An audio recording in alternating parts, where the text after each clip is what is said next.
বিসমিল্লাহির রহমানির রহিম। আসসালামু আলাইকুম ওয়া রাহমাতুল্লাহ। প্রিয় শিক্ষার্থীরা, আজকে আমি তোমাদের সঙ্গে যে বিষয় নিয়ে কথা বলবো তা হলো আমার তৃতীয় শ্রেণীর 97 পৃষ্ঠা। এই যে ভগ্নাংশ হিসাবগুলি যেগুলো আছে, কেমনি আমার মিশ্র ভগ্নাংশ বোঝা যায়, কেমনি হর বোঝা যায়, লব বোঝা যায়, ভগ্নাংশ কেমনি হয়, এই কথাটাকে সুন্দর করে বোঝার চেষ্টা করতে হবে। যদি না বোঝেন ভগ্নাংশ, লেখাপড়া তোমার চলে যাবে অনেক অংশ। তাহলে ভালো করে তোমরা ভিডিওটা আমার দেখবেন। আচ্ছা চলো দেরি না করে এক্ষুনি শুরু করে দেবো আমরা। আমরা এখনও প্রাথমিক দিয়ে একটা ধারণা নিয়ে নিই। হ্যাঁ, আমরা ধরো একটা সেন্টেন্স লিখি, এই যে মানে সেন্টেন্স বলতে হলো একটা অক্ষর লিখলাম বা এই যে অঙ্ক এইভাবে লিখলাম, এইটার নাম হলো কি, এইটার নাম লব, আর এইটার নাম কি, এটার নাম হর। এটা তো আমরা সকলেই বুঝি। এখন যদি আমার এইটা, যদি আমি এটাকে বলি এটা হলো প্রকৃত ভগ্নাংশ, প্রকৃত ভগ্নাংশ, তাহলে ক্লিয়ার কেন, যার হর বড় লব ছিল তারা প্রকৃত ভগ্নাংশ। এবং এবার যদি আমি বলি এটা উপরে 8 নিচে হলো 3, এটা হলো অপ্রকৃত ভগ্নাংশ, অপ্রকৃত ভগ্নাংশ। আচ্ছা, অপ্রকৃত ভগ্নাংশ হলো কেন, এই যে আমার 8 হলো বড়, 8 ভাই হলো বড়। আর একটা হলো কি, আমার এক সমস্ত, দেখো এক সমস্ত 2-এর এক, এটা না হলো মিশ্র ভগ্নাংশ, মিশ্র ভগ্নাংশ। ঠিক আছে, যাক একটু একটু একটু করে বললাম, কেননা তোমাদের ভালো বোঝার জন্য, না হলে তো আমি এগুলো বলতামই না। আচ্ছা, কিন্তু এখন যেটা মূলত যেটা জিনিস হলো সেটা হলো আমরা অঙ্ককে একটু জাস্টিফাই করি। যেমন আছে এই লব, এই যে লব 7, হর হলো কত আমার 13, এখানে 7 আর 13, এখানে হর হলো 11, লব হলো 7। এই যে আমাদের এই বই, তোমরা সাথে কিন্তু বই নিয়ে আমার এই ভিডিও দেখতে হবে, খাতা কলম বই, না হলে তোমরা অঙ্কের পাবা না কখনো মই, এটা মাথায় রাখবেন। আমি বারবার এটাই বলি সবাই দিন। আচ্ছা দেখো, আমরা এখন লিখি ফেলি। এখানে বলা আছে 1, 1-এর 1, ভোর হলো আমাদের দেখ, এই লব হলো আমার 7, এই লব হলো 7 আর হর হলো কত 13, এইটাকে আমার লিখবো কত, এখন হর যেহেতু 13, ওপরে হলো আমার 7, এইটাই ছিল আমার ভগ্নাংশ লেখার একটা প্রক্রিয়া। মানে ভগ্নাংশগুলো লিখি এই কথা বলছে।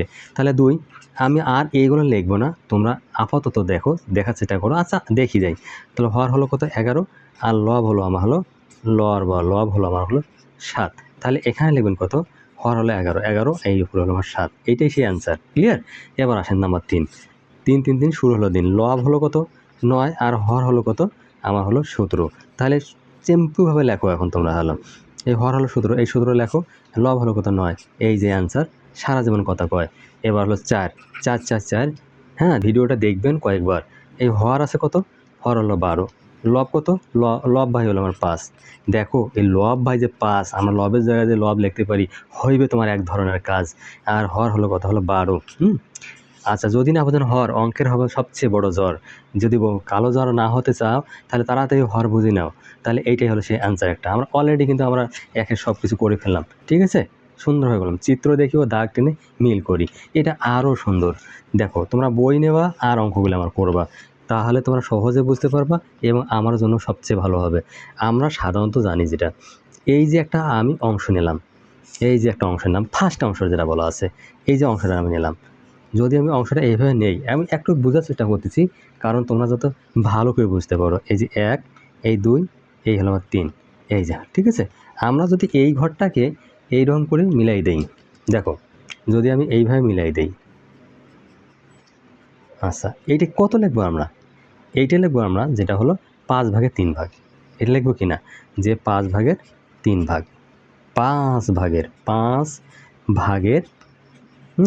3 ভাগ, মানে এটা একটা কৌশল। আমরা এই তিনটে ঘরখানা পূরণ করছি, তাহলে এটা 5 ছিল না, 5 ভাগে 3 ভাগ আমার, এইটাকে অ্যান্সারকে আমরা এইভাবে লিখতে পারবো কি না সেটা বলেন।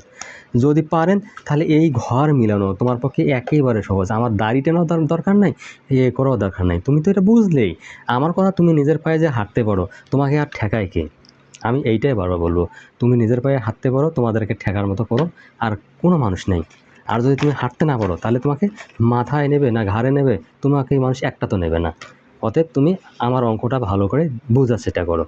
আচ্ছা, তাহলে আমি আরেকটাতে আসতেছি। দেখো আমি সব কিছু তোমাদের দেখার চেষ্টা করি একটু। যেমন আছে 1 2 3 4 5 6, এবার দেখেন 6 6 6 অঙ্কের হবে তোমাদের জয়। তাহলে 1 2 3 4 5, এই যে 6।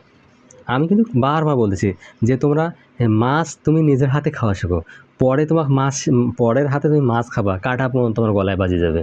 অর্থাৎ তোমাকে শিখতেই হবে কীভাবে তোমাকে মাছ খাইতে হয়। আচ্ছা আমি দেখাই একটা জিনিস, খুব ভালো করে তোমরা দেখার চেষ্টা করবা, না হলে আমার এটা ভিডিওটা দেওয়া সার্থক হবে না। আচ্ছা সার্থকের জন্য আমি কাজ করব। যাতে যেন ব্যর্থ জিনিস ভালো না। এই যে একটা ঘর আমি মিলে নিলাম, হ্যাঁ। তো এই যে ঘরটা মিলে নিলাম 1 2 3 4 5 6, তাহলে আমরা কি 6 এর এক লিখতে পারবো? অবশ্যই পারবো। তাহলে এইখানে লিখবো আমরা যে 6 ভাগের কি 1 ভাগ, তাই না? এইটাই সে একটা অ্যান্সার। আমার কথা হলো এইটাই সেই অ্যান্সার, আর কিচ্ছু নেই এখানে বলার। যদি এখানে অনেক কিছু আমার বলার থাকে তাহলে এটা বলবো যে আমি তাহলে তোমাকে বুঝাইতে সক্ষম হলাম না। তারপর দেখি 1 2 3 4 5। এবার আসেন মাই ডিয়ার স্টুডেন্ট, এই যে আমরা ঘর নিয়ে ফেললাম, হ্যাঁ। যদি না বুঝি ঘর, তাহলে অঙ্ক হবে তোমার একবারে পদ, ঠিক আছে? 1 2 3 4 5, 1 2 3 4 5। আমি একটু সময় নিতেছি, কারণ তোমরা যদি আমি দৌড়ের মধ্যে অঙ্ক তোমার করাই, এই অঙ্ক আজকে তোমার মাথায় থাকবে, কালকে সকালে উঠে দেখবেন যে আর অঙ্ক থাকবে না মাথায়। তাহলে 1 2 3 4 5, ঠিক আছে? তাহলে আমরা এটা লিখতে পারি না 5-এর 1? কোনো কথা আছে? কোনো কথাই নেই। তাহলে আমরা যদি এইভাবে পারি তাহলে হয়ে গেল। কথায় আমরা যে কথায় লিখি তাহলে যেটা 5 ভাগের 5 ভাগের 1 ভাগ, ঠিক আছে? আর কোনো ঝামেলাই থাকলো না। পরেরটাতে আমরা আসি 1 2 3 4, 1 2 3 4। তাহলে এখন লেখেন আর একটা আমরা করি, এই যে দিলাম, কীভাবে দেবো? 1 2 3, 1 2 3, হ্যাঁ, 1 2 3 4। আচ্ছা, আমার ঘর যদিও বড় নিয়ে ফেলছি, কোনো দেখা দুঃখের কোনো কারণ নেই। তোমরা এই ঘরটাকে পূরণ করে দাও, ঠিক আছে? মানে তোমরা ঘর অঙ্ক বই দেখবা যখন না, ঘর আমার ছোট হয়ে গেছে, আমি এটা আমার কোনো ঝামেলা মনে করবো না। তোমরা দেখবা যে এটা হলো কি 1 2 3 4, তাহলে 4-এর 1 লিখবা কি না? অবশ্যই লিখবা। আমার মনে হয় আমি বোঝাতে পারছি। এখানে লিখবা যে কথায় লেখেন, যদি লেখেন কথায় অঙ্ক যাবে আরও মাথায়। লেখো যে 4 ভাগের হলো 1 ভাগ, ঠিক আছে? যদি বোঝেন ভগ্নাংশ, লেখাপড়ায় কেড়ে নিতে পারবে না তোমার কেউ কোনো অংশ। আমি শুধু এইটাই পরিস্থিতি দিয়ে তোমাকে আজকে আমি অঙ্কগুলো করাচ্ছি। এবার আসেন, ঠিক আছে? এই দেখেন, তাহলে আমরা 1 2 3, দেখো 3টে হচ্ছে? অবশ্য হয়ে গেছে। তাহলে আমি যদি এখানে ভরাট করে দেই, ঠিক আছে? ভরাটটা আমরা করে দেই, তাহলে আরও বোঝার জন্য তোমার সুবিধা হবে। এই যে আমি ভরাট করে দিলাম। এখন দেখো তো, এইটা আমি এইভাবে লিখতে পারি যে 3 ভাগের 2 ভাগ, 3 ভাগের এই 2 ভাগ। এইটা কথায় যে লিখি যে 3 ভাগের 2 ভাগ, ঠিক আছে? আমি তোমাদের হয়তোবা বোঝাতে পারছি অঙ্ক কীভাবে করা লাগে। মানে যদি একবার যদি এটা বুঝতে পারো, আমার মনে হয় না সারা জীবনের জন্য তোমার অঙ্ক কখনো সমস্যা হবে। 1 2 3 4, 1 2 3 4 5। আমি 5টা অংশকে আমি এইভাবে দেখাইলাম। আমি মিল করে দেখা এবং অনেকভাবে দেখানোর চেষ্টা আমি করলাম না, কেননা এগুলো দিয়ে কিছু কাজ হবে না। আমার পৃষ্ঠাটা উল্লেখ করে দেই, এটা হলো 97 পৃষ্ঠা, ঠিক আছে? এখানে ক্লাস 3 আমাদের, হ্যাঁ, ক্লাস 3 THR, ক্লাস 3 এটা ম্যাথ, MATH ম্যাথ। আচ্ছা, পরে আমরা একে দিকে আসি। আচ্ছা, এটা আমাদের যেহেতু হয়ে গেল, তারপরেরটাতে আসি নাম্বার 3। যদি পারেন তুমি বুঝতে পারেন 3, তাহলে অঙ্ক হবে তোমার সবচেয়ে ফ্রি, এবং ফ্রি হতেই হবে। 1 2 3 4 5। আমরা আগে ছকটা টানি নেই। 1, ঠিক আছে, 2 3 4, এই যে 5, ঠিক আছে? 5 5 5। তোমরা হেসে খেলে নাচ। আমার কথা হলো আমি শুধু তোমাদের বোঝার জন্য এগুলো বলেছি। একেবারে স্কেলে টানতেই হবে, একেবারে করতে হবে, সে করতে হবে, আমি অতটা করি না। এখন লেখো যে নিচের ভগ্নাংশগুলো 3টি করে সমতুল ভগ্নাংশ নিতে পারো। 3টা করে, 3টি করে সমতুল ভগ্নাংশ নির্ণয় করতে বলছে। নির্ণয় করো মানে একেবারে তোমাদের ইজি বানিয়ে দেবো আমি। 3টে করে ভগ্নাংশ নির্ণয় করতে বলছে, তাই না? তাহলে লেখো যে এখানে লেখো আমরা ভগ্নাংশ, হ্যাঁ। আমাদের কালি অনেক পছন্দ হচ্ছে সমতুল ভগ্নাংশ, ঠিক আছে? তারপর হলো এটা লেখো সমতুল ভগ্নাংশ। এটা হলো কি সমতুল ভগ্নাংশ আমাদের। আচ্ছা, সমতুল ভগ্নাংশ আমরা দিলাম এটা দাঁড়িয়ে দিয়ে দিলাম। এখন 2 এর 1। আচ্ছা, তাহলে 2 এর 1 আমাদের যেহেতু আছে, আপাতত এটা 2 এর 1 আছে। আবার কত হলো যে 4 এর 3। ভিডিও দেখার সময় বই অবশ্যই সাথে নেবা, তাহলে না হলে অঙ্ক কিছুই বুঝতে পারবে না। 4 এর 3, এবার 3 এর 2, 3 এর 2, হ্যাঁ। তারপর আছে কত? 6 এর 5, 1 2 3 4। 1 2 3 4 এটা হলো 6-এর 5। আমরা আমাদের মতো সাজাই নেই আবারও 6-এর 5, না হলে আবার বোঝার সমস্যা হবে। যদি আমি ভিডিও দিয়ে বুঝতেই পারলেন না তাহলে তো লাভ হলো না। তাহলে লেখেন আমরা কীভাবে কাজটা করবো। তাহলে 1, তাহলে এই যে 2-এর 1 লেখো, লিখছেন 1 গুণন কত 2। আমরা প্রথমে 2 দিয়ে কাজ করব, তারপর 3 দিয়ে দেবো। 2-এর এখানে হলো কি 4, তারপর লেখো 1 গুণন 3, ঠিক আছে। এই যে 1 উপরে আছে, তাহলে 2 গুণন 3, তাইলে আমার অঙ্কে একবারে 12 বাজে দিন। এই যে 6-এর 3, তাহলে 1 গুণন 4, নিচে হলো তোমার হলো 2 গুণন 4। অঙ্কটা দেখবেন কয়েকবার। এই হলো তোমার 4, উপরে হলো 4, 4 উপরে 4, এই 4 দুখানে হলো 8, ঠিক আছে। 8 মানে 8, ভালো হবার পার্ট। এবার 4-এর 3, 4-এর 3 হলো কি আমরা লিখি আবার এই 3 গুণন 2, এই 4 গুণন 2, তাহলে হলো 6, তাহলে হলো 4 দুগুণে 8। কত সুন্দর অঙ্ক, হ্যাঁ। তারপর লেখো 3 গুণন 3, তারপর হলো 4 গুণন 3, তাহলে আসতেছে 9, তাহলে আছে 3 4 12, ঠিক আছে। আচ্ছা, তারপর আসেন 3 গুণন হলো 4, আর নিচে হলো আমার হলো কত 4 গুণন হলো 4, তাহলে আসলো কত, তাহলে 3 4 হলো 12, নিচে হলো 4 4 16। কত সুন্দর অঙ্ক। এবার আসে 3-এর 2, এই যে দেখো আবার ভালো করে দেখো 2 গুণন 2, আর 3 গুণন হলো আমার 2, তাহলে আসলো কত 4, 3 দুগুণে 6, তাহলে 6-এর 4, তাহলে 2 গুণন আমার কত আসতেছে 3। আচ্ছা, 2 গুণন 3, আর আসতেছে আমার 3 গুণন হলো 3, তাহলে হলো 6, এটা হলো আমার 9। কত সুন্দর অঙ্ক, হ্যাঁ। তাহলে লেখো 2 গুণন 4, আবার লেখো কত 3 গুণন হলো 4, তাহলে কত আসতেছে এখানে 8, নিচে আসতেছে 12, ঠিক আছে। তারপরে আমরা আসি পরেরটাতে কীভাবে অঙ্ক করা যায়। তাহলে 5 গুণন 2, হ্যাঁ, তাহলে 6 গুণন 2, কত সুন্দর অঙ্ক। তাহলে আসতে 10, তারপর নিচে আসতে 12, কত সুন্দর, হ্যাঁ। তাহলে দেখেন 5 গুণন হলো 3, এখানে 6 গুণন হলো 3, তাহলে আসতেছে 15, নিচে আসতেছে কত আমার 18, কত সুন্দর অঙ্ক। তারপর লেখেন 5 গুণন 4, তারপর হলো 6 গুণন হলো তোমার হলো 4, তাহলে আসতেছে কত, তাহলে আমরা পেয়ে গেলাম কত 4 20, আর নিচে হলো কত 4 হলো 24, তাহলে উপরে হলো 20, নিচে হলো 24।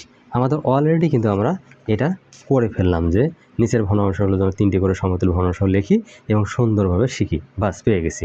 এবার 4-এ আসেন, এই নিচের ভগ্নাংশগুলো জোড়াগুলো সমতুল বা সমতুল নয় পরীক্ষা করি এবং খালি ঘরে সমতুল বা সমতুল নয় লেখি। তাহলে লেখি, সুন্দর করে লেখি, যাতে অঙ্ক বুঝি আমরা বেশি। আচ্ছা, আসেন এবার 4 ভিডিওটি দেখবেন কয়েকবার, 1 2 3 4 5, দেখেন।